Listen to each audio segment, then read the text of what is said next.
you choose. But I'm here to talk about cryptocurrency, which you may have heard of things like Bitcoin before.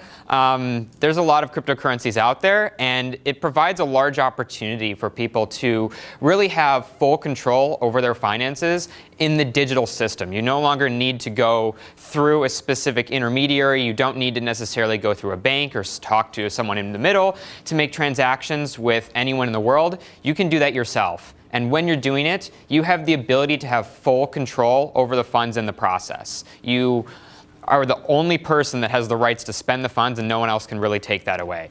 A little bit more about myself. I'm also a moderator on the cryptocurrency subreddit with over 600,000 subscribers. And I'm also a Monero community contributor, as you can see. I'm not paid by them, and I have an unofficial position, but I have a strong focus within cryptocurrency on security, privacy, and decentralization. So I'm just going to walk you through the basics of what cryptocurrencies are, how you could potentially use them, and also a few steps that you can take away from this to get started, because a lot of people treat cryptocurrencies as this kind of mythical thing. They've heard about it in different places, and they don't take the 5 minutes to just sit down and go over the basics of how it works. So it's no longer something that's abstract. It's a basic technology that you can understand. So the important thing to start off with is that there's a difference between centralized and decentralized systems, and it's a little bit it's a little bit of a scale. It's not like something's completely centralized or completely decentralized. When you think of centralized services, you can think of things like Google or Facebook. They're specific websites that you go to directly to access services, and these are good because they're efficient. Google is able to manage their data centers, and they're able to make sure that they have the highest level of reliability for delivering it to you, and they're also able to manage their efficiencies that way. But in that process, Google has full control over how they're handling data to you, and this is the case for every centralized system. So if you trade away a little bit of this benefit of efficiency, you can move towards a more decentralized system where the participants in the network actually host the infrastructure, and they thus have more control over how this network is run, and they have more say in it. So you can see as an example there, some things that are more decentralized. You have more of several participants that are more equal, and then you have a more centralized model where one or only a few participants have much more influence over the network infrastructure. So with cryptocurrencies, they fall much more within this decentralized model. So if you wanted to participate in the Bitcoin network, you would run your own node, and you would be contributing directly to the infrastructure that way, and other people would route networks through you. You would store a copy of the network transactions that would happen, and as you would make transactions, it would be stored throughout other participants on the network. So it's everyone volunteering their time and participating to keep the network robust and secure. And with decentralized networks, you also have the promise of potentially greater security and potentially greater privacy that way too. One thing I want to touch on a little bit is just the concept of a blockchain, because you've probably heard everyone, if you've ever heard a sales pitch in the past, I don't know, year, I'm sure someone's at least mentioned that they're trying to do bananas on the blockchain or something of that sort. They're just coming up with some ridiculous idea, but on the blockchain. And the blockchain is a simple technology. There's a lot of complex cryptography that goes into it, but it's actually pretty simple to understand. And so with this technology, all it is just a history of all the transactions that have ever happened on Bitcoin. That's what the blockchain is. And every 10 minutes, there's a new block that contains the most recent transaction information for the past 10 minutes. And then it just keeps getting added on over and over until it just keeps growing and it never goes away. That's what the blockchain is. And so whenever someone says that they want to do some specific idea on the blockchain, just think, okay, so the blockchain is a type of database that's distributed. How is this better than a normal database? And if they are trying to make it more efficient, it's likely not exactly meeting up with their goals. But if they want to make it so people have greater empowerment, there's a very strong sense of security. It needs to be decentralized for some reason, for either regulatory reasons or for other reasons, especially security reasons, then you might want to go towards a decentralized system, and that's where the blockchain really shines. It provides a sort of database where it can be distributed, and many different people can actually provide the security in keeping this blockchain safe. So that's keeping the data stored on it safe. Because in order to successfully manipulate data on the blockchain, you need to be able to have much more power than the rest of the network. And the whole point of the network is making sure that it's distributed so that one person is not able to do that. So that's the whole point of the blockchain. But I was brought in today specifically to help you all get started with cryptocurrencies, because I heard that you probably are already familiar, or at least have heard of them before, and are familiar with the benefits that individual people would have that have more autonomy over their funds. So the easiest way to get started, and we're not affiliated with Coinbase, even though our group has them speak once a year, Coinbase is just the fastest and easiest way to get started, and it works in Minnesota. So you can just download an application. It works for iOS, Android. If you have your computer, you can go to their website, and you can easily purchase cryptocurrency with a bank account. You can purchase cryptocurrency with a credit card or debit card. If you don't have one of those, or you prefer to use a more in-person system, you can meet someone like at a coffee shop using something like local Bitcoins, and you can do a cash exchange for Bitcoin. That's another option that you have to get involved in this system. So there are a lot of really ways to get started, but the easiest for most people is just to get started with Coinbase. And there's a lot of ways that you can actually purchase these funds.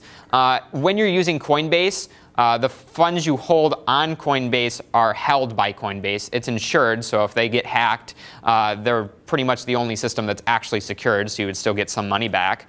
But it's still best practice with cryptocurrencies, since you have the ability to be your own bank and hold your own funds. Once you purchase money on Coinbase, Bitcoin on Coinbase, it's best if you go through the method of learning how to withdraw it and keep it on a device that you specifically own all of the rights to. So you own what's called the private key to. It just means that you have the full authority over the wallet. If you're using Coinbase, they have the full control over the wallet, and they're just like legally letting you use it, which is a little bit different. So that's the case of Coinbase. If anyone needs help walking through this after the meeting, I'd be more than happy to help one of you out setting up a Coinbase wallet. And if you want to have some more information about Monero, which is one that is more privacy focused compared to Bitcoin, which is pretty transparent, I'd love to talk to you about that afterwards too. But does anyone have any questions for me about cryptocurrencies and how they might be used? Yes? First off, who do you think is Satoshi Nakamoto? So a lot of people claim to be Satoshi Nakamoto, and I argue that none of them are very likely to be the real Satoshi Nakamoto. Is it a person or a government? We don't know. So Satoshi Nakamoto, yeah, so for people who are unaware, the person who wrote the white paper for Bitcoin went by the alias Satoshi Nakamoto. We don't know who this person or group of people necessarily is or are.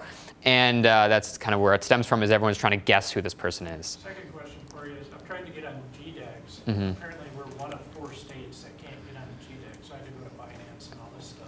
Yes. Do you know anything about the status of our legal system here in Minnesota that's preventing us from trading cryptocurrencies through GDAX? Yeah, so GDAX is actually owned by Coinbase, but they need a different license to actually operate GDAX in each state, and Minnesota is one of the states that has not granted a license to GDAX. So you can use Coinbase, but you cannot use GDAX. The reason is, with Minnesota, to my knowledge, they have not issued out any specific regulation on cryptocurrency. Some states, like in Illinois, where I'm a full-time resident of since I'm still a student, they have at least issued guidelines. In Minnesota, to my knowledge, they have not done anything. And they have also not issued out the license. I'm not sure if they gave a reason for why they did not issue a license, but all I know is they did not issue to either GDAX or really any other exchange like that. They're trying to protect us, right? All right. Yeah. We haven't actually done anything with this yet. Mm-hmm. And I think we'd like to do something, not much, but just to start as a small savings account. Is that possible? So it's possible. My concern is that it is a very volatile asset compared to the dollar. That's why I don't want to put Right. So I highly advise you not do that. I suggest, if you would, I highly suggest buying maybe $10 worth, just so you're familiar with how to do transactions between you and other people, know how you can hold on to your funds safely. The best way for you actually to improve your own security is to throw money in there. You might be writing passwords down on a piece of paper that you're leaving by your computer right now, but the second you use that password to log into the ability to access your money, and that if someone takes your money, you cannot get it back, typically that's what is the step that's needed for you to actually take much better security measures. So that's something that I highly encourage most people to do. Just be familiar with the transaction process. And it still might be, it depends on how much disposable income you have. Definitely do not put any money that you're willing to lose, because it is a volatile asset. We've seen this year it depreciate by about 50%. So keep that, take that for what it's worth. So it's volatile. I would not suggest treating it as a save account, just a high risk asset. It's a small amount. Yep. Yes. So why would I buy a cryptocurrency instead of gold or gold certificates? So that's a great question. We get that pretty often with a lot of people that are trying to compare, like, what is money sort of aspect. And the differences are that the issuance is directly related by some mathematical problem. So like with gold, perhaps you find an asteroid that contains a large amount of gold and it's easy to collect. That would highly inflate the amount of gold in the system. Furthermore, it's also difficult to really transport. So cryptocurrencies, I could have any amount on any digital device at any time, and perhaps other people would not know if I did it, if I made that decision for me not to reveal that information, and I could easily transport it. So with gold, it's hard to hold on to. You can do the same thing with iShares gold certificates. So I'm not familiar with those gold certificates. iShares attached to the dollar. Well, not GLD. GLD is tied to the value of gold. Well, but it's fiat currency. I'm sorry. So I'm not familiar with those systems. Typically, though, the benefits would be a completely guaranteed known issuance, so you know for sure what the future issuance will be with cryptocurrencies, because it's based off a mathematical code, so you're able to track it and make sure it's meeting that issuance, and also that it's portable. And it's easy to exchange digitally. So you could, at this instant, exchange it with someone that's abroad easily. My key point is that gold doesn't have the Ponzi scheme risk. Yeah, so I will say many cryptocurrencies do have a Ponzi scheme risk. If you're buying on Coinbase, Coinbase has been very good at is really watching their assets and making sure they meet certain criteria before they list them. Many exchanges will not go through that effort. They'll just list anything. And so definitely do not go in here just trying to buy the first thing you see, because to be honest, it likely will be a Ponzi scheme. Because with cryptocurrencies, everything's open source, which means everyone can click a button and fork a coin with essentially no effort. So it basically, in my opinion, you need to make it so that the coin has, the burden of proof is basically on the coin to prove that it's not a scam, that it's not a Ponzi scheme. And if you've taken a lot of effort to learn how it works and get really involved in the community, look at GitHub where all the code is available and tracking to make sure that there's a lot of development, that would go towards making sure that you would know that it's not necessarily a Ponzi. And there are definitely a lot of other factors to look into, and that's kind of a per coin basis, but that's something that the whole system is kind of plagued with at the moment. Yeah? Yeah, I'm trying to relate this to my concept of money, right? Mm-hmm. Money is a medium of exchange. Gold has a particular exchange value, right? I know what it's worth on the market. So if I have gold and somebody steals my gold, well, I've lost my gold, right? So there's no way to get that back. And you're saying that cryptocurrency is safer because I can get it back, right? So I put my gold in some kind of warehouse and they issue me certificates, right? And that's where we get the whole banking concept of paper money. I don't understand what the reserve or what maintains the commodity value of Bitcoin. So, right? yeah. Who owns the commodities? Yeah, so two aspects there.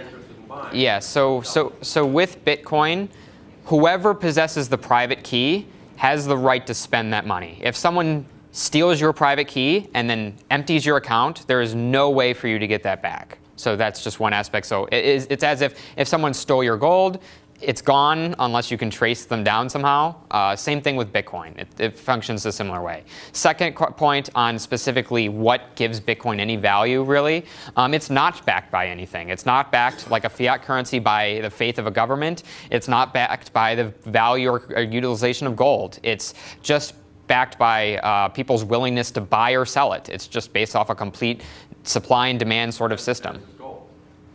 Yeah, except the commodity would be internal rather. Backed by mathematics. The security is, the underlying security is backed by the mathematics aspect. And you can, at least I would argue, that you can put at least some quantifiable value, or at least attempt to, based off the security of the system, because you can sort of evaluate how many people are mining it and sort of look at it that way. Basically, who is contributing security to the system. And I'm sure that it's hard to express a tangible value to security specifically, but there is some value in having a secure system. So is it becoming a tradable current monetary system? Can I go buy Yeah. So. or sell in a hotel room? Or? So there's definitely growing acceptance as a general trend. It's not going to replace the dollar anytime soon, just because even of technical limitations, it's just incapable of that throughput at the moment. But there's greater acceptance, and there are a lot of technologies that are working to actually make it better for low-cost micropayments, is kind of the buzzword used there. And so, and on top of that, there's a lot of easy on and off ramps, like there's with Coinbase. It's with a click of a button, you can buy or sell it back to dollars. So there's a lot of, with the prevalence of a lot of good on and off ramps and a growing number of people that are accepting it, there's a greater chance that you can actually trade it and use it for a physical purchase. Like I purchased this T-shirt with cryptocurrency, and that was, I mean, I'm not going to walk into a random store necessarily, but when you go into online markets, there are a lot of people that are offering things for cryptocurrency. They also And have how a do you shift address card the resource intensity of it? debit card.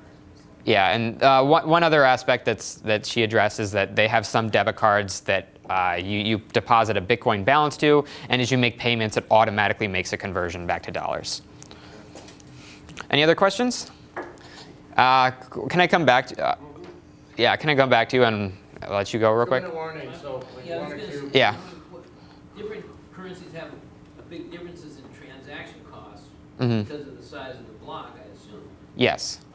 So, which ones are the cheapest for transaction costs per, say, dollar value? So that really varies on a per day basis, because for most crypto, it's basically based off of a supply and demand argument. Again, you have so much space, and it's like an auction system. So if very few people are making transactions at one time, it's really cheap. If there's a lot of people making transactions, it could be more Well, expensive. it's still pretty high for Bitcoin, I would say, in general. It's currently less than $1 per transaction. There are times last year where it was greater than $3 in some instances, where it would prohibit many small purchases.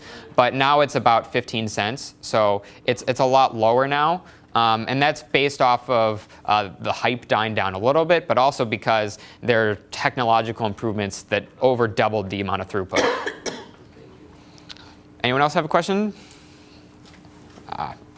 Yeah, you can. Yep.